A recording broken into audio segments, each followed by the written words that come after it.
Hindi sa tala sa langit, kundi sa buwang nakasilip.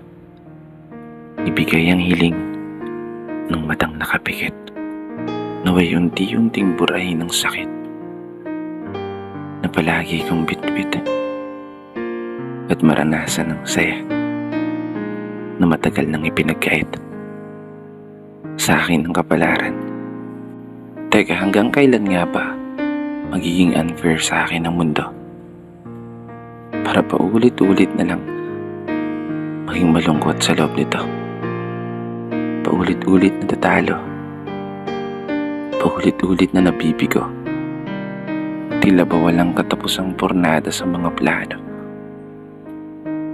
Hanggang kailan ba ganito?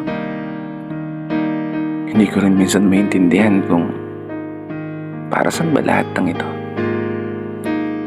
Pagsubok para patibayin ako, o pagsubok para pasukuin ako.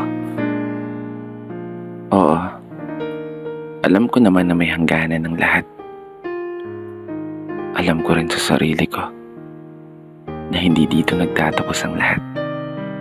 Alam ko na may tamang panahon para sa araw na ako naman ang umangat. Ako naman ang maging masaya at patupad lahat ng mga pangarap na palagi kong hangat. Sa totoo lang, hindi ko hiling na gumaan ang lahat. Ang gusto ko lang, ibigyan mo ako ng kalakasan para magawa kong harapin ang lahat. Magawa kong makayanan. Magawa akong mapagtagumpayan. Magawa akong masabayan ang pag-iikot ng isang mundo na tila pa palagi na lang salungat sa pangarap ko. Ganun pa man, patuloy ko pa rin ipagpapasalamat yung buhay na meron ako.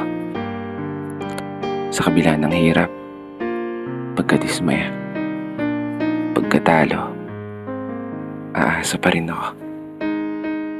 At patuloy na maniniwala na darating din ang araw ng pagbabago. Araw na aayon na sa lahat ng mga plano. Araw na ako naman. Oo, ako naman. Ako naman yung mananalo.